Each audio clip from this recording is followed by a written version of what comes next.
भोपाल में भी national Herald की प्रॉपर्टी सील हो सकती है। नगरीय प्रशासन मंत्री भूपेंद्र सिंह का बड़ा बयान इसी के बाबत आया। नेशनल हेराल्ड बिल्डिंग के कॉमर्शियल यूज की जांच होगी, जांच में गड़बड़ी मिली तो प्रॉपर्टी सील होगी। यह भूपेंद्र सिंह ने साफ तौर पर कहा। नेशनल हेराल्ड के दफ्तर में कई कॉमर्शियल ऑफिस हैं। तो भोपाल में नेशनल हेराल्ड बिल्डिंग के कॉमर्शियल यूज की जांच होगी, भूपेंद्र सिंह ने साफ तौर पर कहा। दरअसल भोपाल के नेशनल हेराल्ड की बिल्डिंग, ये बता दें कि यहां पर राजधानी भोपाल के एमजी नगर प्रेस कॉम्प्लेक्स इलाके में ये बिल्डिंग है।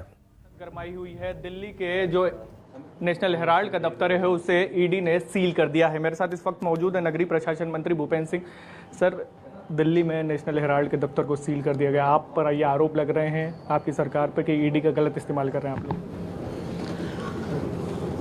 लोग। देखिए, अगर भ्रष्टाचार के खिलाफ कार्रवाई होती है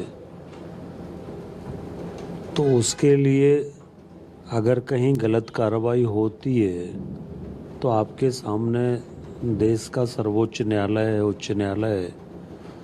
नेशनल हेराल्ड केस के मामले में कांग्रेस सर्वोच्च न्यायालय गई और सर्वोच्च न्यायालय से भी उनको कोई रिलीफ नहीं मिला।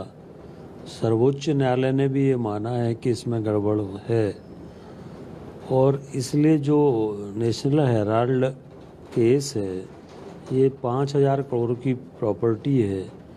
ये देश के 3,000 स्वतंत्रता सेनानियों के नाम से ये दी गई थी उनके नाम पर बाद में इन्होंने, सोनिया जी और राहुल गांधी ने इसको अपने नाम पर कर लिया।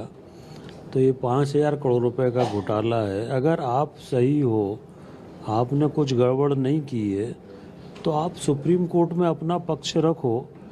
अगर सरकार भ्रष्टाचार के खिलाफ कार्रवाई करती है तो आप दबाव बनाने के लिए आंदोलन करते हैं, घेराबंदी करते हैं, चक्का जाम करते हैं, बाकी चीज़ें करते हैं। तो अगर आप गलत नहीं हो तो डर किस बात से?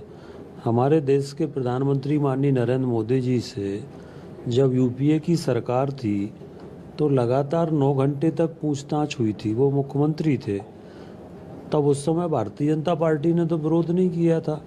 सर, एक सवाल हो रहा है कि भोपाल के जो नेशनल हेराल्ड का दफ्तर है वो भी कमर्शियल डिपार्टमेंट के तौर पर इस्तेमाल किया जा रहा है। कई वहाँ पर कॉम्प्लेक्स हैं, उसके बाद सील किया जाए। जांच के आदेश दिए हैं और जांच रिपोर्ट आने के बाद उस पर हम कार्रवाई करेंगे। सील किया जाएगा अगर गलत पाया जाएगा? बिल्कुल करेंगे, बिल्कुल।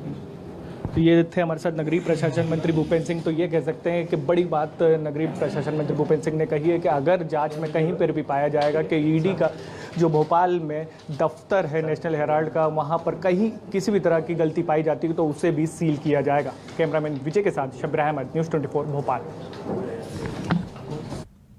और दूसरी ओर भोपाल में भी नेशनल हेराल्ड की प्रॉपर्टी ये सील हो सकती है। साफ तौर पर नगरीय प्रशासन मंत्री भूपेंद्र सिंह का ये बड़ा बयान सामने आया। उन्होंने साफ तौर पर कहा कि उसके कॉमर्शियल यूज की जांच की जाएगी और अगर कुछ भी गड़बड़ी मिलती है तो ये प्रॉपर्टी सील हो सकती है। बिल्डिंग के कॉमर्शियल यूज की जांच होगी, जांच में गड़बड़ी मिली तो प्रॉपर्टी सील होगी। भूपेंद्र सिंह ने साफ तौर पर कहा। नेशनल हेराल्ड के दफ्तर में कई कॉमर्शियल दफ्तर हैं, कई कॉमर्शियल ऑफिसेज चल रहे हैं। तो इसको लेकर भूपेंद्र सिंह का बड़ा बयान ये सामने आया और शब्बीर अहमद हमारे सहयोगी इसी खबर पर जुड़े हुए हैं। शब्बीर, अब संकेतों में स्पष्ट कर दिया यहां पर भूपेंद्र सिंह ने कि अगर कोई दिक्कत होती है, कोई परेशानी होगी, कुछ भी गड़बड़ी होगी तो सील हो सकती है, ये माना जाए। पूरे देश में नेशनल हेराल्ड के मुद्दे पर सियासत गरमाई हुई है। दिल्ली में उसके एक दफ्तर को सील किया गया, तो उन सबके बाद ये कह सकते हैं देश भर में जितने भी नेशनल हेराल्ड के दफ्तर हैं अब उनके ऊपर भी ये कह सकते हैं कि ताला मंडराते हुए नजर आ रहा है। और उसकी सीधी वजह है नगरीय प्रशासन मंत्री भूपेंद्र सिंह का भी एक बड़ा बयान सामने आया और उनकी तरफ से ये कहा गया है कि राजधानी भोपाल में जो नेशनल हेराल्ड की बिल्डिंग है उसकी भी जांच। नेशनल हेराल्ड की बिल्डिंग है जो 1981 में नेशनल हेराल्ड को दी गई थी, 30 साल के लीज पे दी गई थी। 1 एकड़ के करीब ये जमीन है। उस वक्त इसका मूल्य की बात की जाए तो 1 लाख के करीब थी। 30 साल के लिए लीज पे दी गई थी और 1992 में यहाँ से जन नवजीवन पेपर का प्रकाशन भी हुआ, लेकिन 2011 में के आसपास ये 1952 में ये प्रकाशन बंद कर दिया गया। और 2011 में इसका लीज खत्म हो गया।